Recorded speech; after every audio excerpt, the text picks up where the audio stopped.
मनुष्य रूपी मंदिर में सच्चे भगवान का भजन किससे है? और जीवात्मा भी चेतन है और ये जीवात्मा उसी भगवान का अंश है। तो मनुष्य मंदिर में अपनी चेतन जीवात्मा से उस चेतन भगवान का भजन 5 मिनट 10 मिनट 15 मिनट रोज आप करो।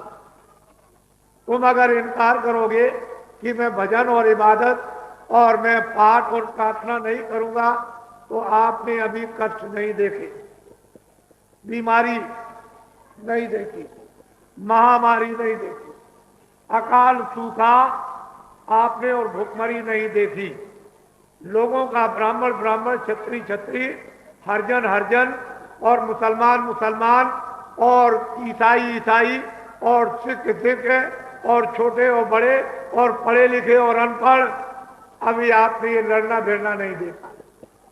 ये सारा संकट आगे आने वाला है। फिर कोई आदमी ये तो नहीं कहेगा कि बाबा जी ने हमको ये सब संदेश जो है क्यों नहीं दिया, तो ये तो आप दोष नहीं लगाओगे। इसलिए आने वाले समय से मैं आपको पहले ही अवगत कराता हूं कि अब आप में ये भावना और प्रश्न उठ जाए कि इसका उपाय क्या, इसका यत्न क्या, क्या करें, क्या करना क्या नहीं करना। जब आप में प्रश्न उठ जाएगा कि इनसे हम कैसे बचें, किस तरह से दुख से छूटें, कलेश और कोराम से बचें, हाहाकार त्रायमाम से त्रायमाम, तो अगर सब लोग अपने अपने काम में लग जाएं दिन में और शाम को बच्चों की सेवा में और फिर उसके बाद सोने के पहले भगवान के भजन में और रात को सब सो जाए तो ये सब विवाद खत्म। इसकी जरूरत ही नहीं। हमने 50 साल पहले ये देखा था कि लोग अपने उठते थे तो कोई ना कोई पूजा पाठ जो कुछ उनके घरों में मालूम है उसको करते थे। शाम को आए फिर आकर के जो भी कान हो, चाहे हिंदू हो चाहे काफ्तार हो, कोई भी हो, बच्चों में भी इतनी नम्रता थी और इतनी भावनाएं थी उनके अंदर कि वो बड़ों का सदैव ही मतलब सम्मान करते थे, आज्ञा का पालन। लेकिन ये सब खत्म। इसको अच्छी तरह से आप समझो, ये भंडारा है।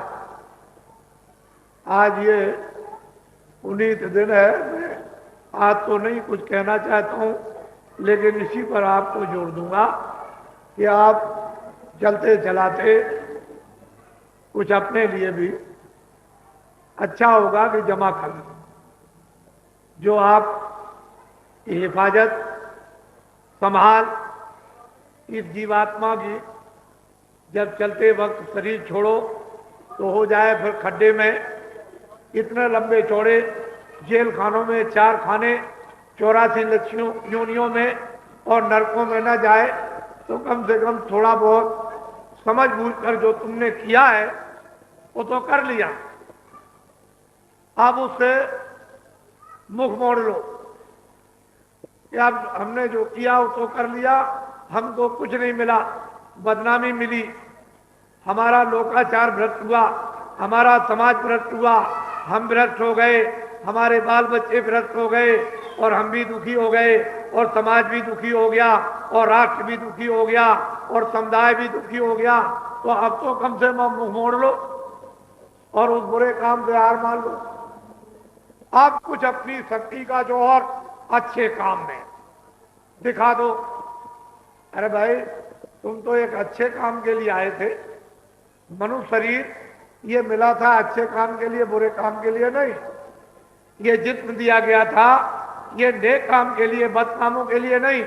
तो आप इन बद कामों में क्यों लगाते हो? अगर तुम इसमें लगाते हो तो कुरान को या रामायण को या गीता को या भागवत को या महात्माओं को या गंगा जमुना को या देवी देवता को फिर आप नहीं मानते हो, क्योंकि आप इस शरीर को और शरीर की इंद्रियों को बुरे काम में लगा रहे हो। तो अच्छे काम में भी लगाओ और मुख मोड़ लो तो अच्छा हो। बाबा जी को निरंतर ये बात वहां तक पहुंचा देंगे कि जब तुम तुम्हारी मृत्यु भी होने लगे तो ये बाबा जी की बातें आपके दिल दिमाग में गुंजारमान होंगी और ये कहोगे उस समय कि बाबा जी ने हमको ये सब समझाया था, लेकिन हमने उनकी बात को कान में रख करके अंदर नहीं उतारा और उस पर कोई विचार विवेक नहीं किया, लेकिन आपको याद रहेगा। तो इसलिए हमारी बात बहुत सीधी है, बहुत सादी है। हमने कल कहा था कि आज आपको नामदान दिया जाएगा, क्योंकि ये भंडारे का पर्व है और ऐसे पुनीत समय में आपको अमूलक धन, अपनी आत्मा का गोपनीय राज भेद ये तो मिलना ही चाहिए, ताकि आपको जीवन में याद रहे कि मैं मथुरा गया था तो मुझे गोपनीय भेद बड़ी सुलभता, बड़ी आसानी से और सरल भजन के लिए सहज, इसमें कोई तकलीफ स्त्री पुरुषों को नहीं। हमने तो ऐसा रास्ता आपके लिए रखा है कि आप बैठ के करो, लेट के करो, खड़े होके करो, चारपाई पे करो, कुर्सी पे करो, सुबह करो, शाम को करो, स्नान करो या ना करो, मेरी तरफ से तो आपके लिए किसी प्रकार का कोई बंधन नहीं। सिर्फ इतना ही बंधन है कि तुम सब के सब शाकाहारी बन जाओ। जितने अनाज हैं 100 बार खाओ, सब्जी और फल को 100 बार, और दूध और घी को आप 100 गिलास आप पियो, और 100 कपड़े आप रोज पहनो, और अच्छे मकानों में रहो। बाबा जी जब आपको मना करे कि आप मत खाओ तब कहना, लेकिन सा खाओ, और बीड़ी भी पी लो, तम्बाकू भी पी लो, हुक्का भी पी डालो, सिगरेट भी पी डालो, बाबा जी आपको मना नहीं करेंगे। हम तो वैसे नहीं पीते हैं, लेकिन ऐसी कोई नशे की चीज को मत पियो जो बुद्धि जो है भ्रष्ट हो जाए, पागल हो जाए, और तुम आगे चलो टकरा जाओ, मोटर से, पेड़ से, नाली में गिर जाओ, पानी भरा हो उसी में डूब जाओ, मर जाओ। ये तुम्हारे लिए काम, ये किसका काम है? शैतान का। शैतान कौन होता है? पागल। पागल हो, ये उसका काम। तुम क्यों पागल बनते? अच्छे काम करो। मना कौन करता आपसे? और इतना नहीं कर सकते हो तो आगे जो तुम भर रहे हो, आखिर में कितने घड़े भरोगे? एक तो तुम्हारा ये घड़ा भर ही गया है और दूसरा और भर रहे हो आगे के लिए, तो बताओ ये कभी खाली होगा? फिर ये सब भोगना पड़ेगा। तो फिर चिल्लाओगे, फिर कौन आपकी चिल्लाहट को सुनने वाला? बड़े बड़े राजे, बादशाह, चक्रवर्ती, शहंशाह, वहां नरकों में इस कदर से काटे और जलाए जा रहे कि लाखों लाखों और करोड़ों करोड़ों वर्षों तक उन कुंडों में जलाए जाते और चिल्ला रहे, और एक भी सिपाही और तीर और तलवार, उनके रिश्तेदार, बाल बच्चे और जितने भी कौमियत के लोग हैं, एक भी वहां उनके पास नहीं जा रहे। जब ये दिव्य नेत्र ज्ञान चक्षु शिव नेत्र मनस्वरूपी इस मकान में जीवात्मा का खुल जाता है, तो ये सब चीजें इसी तरह से दिखाई देती हैं जैसे मैं आपको देख रहा हूं और आप मुझको देख रहे हैं।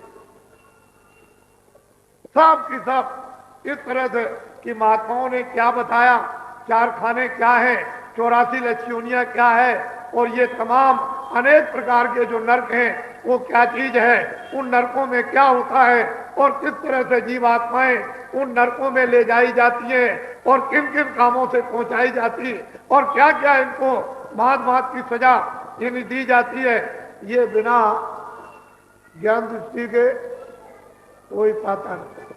और जिसको भी ज्ञान दृष्टि मरने के पहले, मौत के पहले यानी प्राप्त हो गई, उन्होंने सबने उन किताबों ने लिख करके आपके लिए रख दिया और ये कहा कि ये जो कुछ भी लिखा हुआ है उन महात्माओं से मिलना जिन्होंने उसको प्राप्त किया, उनसे मिलो, ये सब कुछ आपको सही बताएंगे, और उनकी बात को तुम अच्छी तरह से सुनना, समझना, अमल करना, और जो रास्ता बताएं उस पर चल देना, खुशी खुशी प्रसन्नता के साथ और तमन्ना से,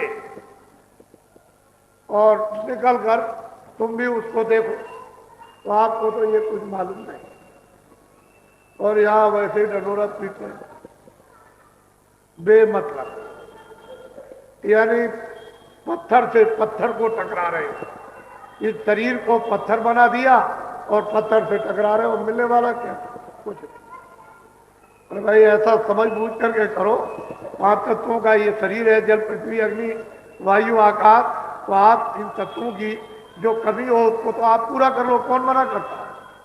लेकिन यह है कि उन तत्वों ही को खत्म कर दोगे तो ये क्या करेगा? ये तो जड़ है।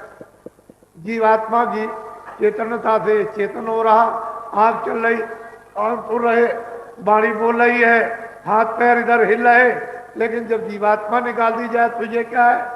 मिट्टी। इसका क्या मूल है? लेकिन अगर इसमें बैठकर तुमने जीवात्मा को जगा लिया और अपनी असली वस्तु प्राप्त कर ली, इसीलिए इसका मूल है, तब ये पूजनीय होता है। मिट्टी भी उसकी पूजनीय होगी और वो भी राख लगा दी जाएगी तो उससे भी जीवात्माओं का कितना मन निपटारा हो जाता है। लेकिन आप लोग ये सब चीजें हमें समझे, महात्माओं को सब तरह का उपदेश आता है, चाहे वो राजनीति हो। अभी आपको राजनीति जानते नहीं हो, वैसे कहते हो कि मैं राजनीति जानता हूं, लेकिन राजनीति आपको मालूम नहीं, ना आपको कर्मनीति मालूम, ना आपको धर्मनीति मालूम, ना आपको गृहस्थ नीति मालूम, ना आपको समाज नीति मालूम, और ना आपको मुसलमान ईमान नीति मालूम, और ना आपको दया नीति मालूम। तो कुछ नहीं है, इसको तो जानवर बना दिया। क्या मालूम होगा? जब बुद्धि को आपने शून्य कर दिया, जिस बुद्धि की इतनी बड़ी इस श्लोक में महिमा थी उसको शून्य कर दिया, तो फिर आपको क्या मालूम होगा? जरूरत है आप लोग अब से आप अच्छे काम। मैं अभी जब आपका चुनाव नहीं हो रहा था तब भी मैं ये दौड़ा कर रहा था और लोगों को ये बात बता रहा था, और जब ये चुनाव की घोषणा हो गई तो मैंने कहा कि ये जनता के हक में नहीं है। जहां आप बेईमान बन जाओ, बेईमानी सिखा दो, चोरी सिखा दो, डकैती सिखा दो, कत्ल सिखा दो, तो ये तो कोई सामाजिक काम तो नहीं है। ये सामाजिक काम है, ये तो लूटपाट का काम हो तो कोई भी लूट सकता। ये कोई सामाजिक मानवता का काम नहीं, प्रजातांत्रिक सामाजिक काम नहीं है। प्रजातांत्रिक सामाजिक काम तो उसी को है कि प्रजा यानी सामाजिक मानव को हर तरह की सुविधा और इसको न्याय रक्षा, जिससे कि निर्भय होकर खेती में, दुकान में, दफ्तर में काम करे, बच्चों की सेवा करे, इस भूमि को अपनी मातृभूमि समझे, और इसके लिए जब जरूरत पड़ जाए तो इस शरीर को अपना बलिदान कर दे, तब तो ठीक है। लेकिन अगर ये कहा जाए कि मातृभूमि के लिए तुम बलिदान हो जाओ, तो कोई भी बलिदान नहीं होगा। लेकिन धन और दौलत के लिए तो तुम यानी बलिदान हो जाओगे। वो तो चोर भी बलिदान होता, डकैत भी बलिदान हो जाता, क्योंकि जब डकैती चोरी करने जाएगा और मुकालमा हो जाएगा तो मारा जाएगा, तो भी। लेकिन मातृभूमि के लिए बलिदान तो नहीं हुआ, वो तो वस्तु के लिए बलिदान अज्ञान में हो गया, ये किसी को मालूम नहीं। तो महात्माओं के पास सब तरह का पाठ ये आपको मिलेगा, हर तरह का बोध मिलेगा, हर तरह की शिक्षा मिलेगी, हर तरह की दिशा मिलेगी, और हर तरह का उपाय आपको मिलेगा। ऐसा कोई उपाय निदान नहीं जो ना हो सके। मैं पहले बोलता रहा कि भाई पंजाब में इतनी घटना हो रही है, आओ मैं तुमको रास्ता बता दूं, 15 दिन में समाधान कर देना उस रास्ते से, ये सारी घटना बंद हो जाएगी।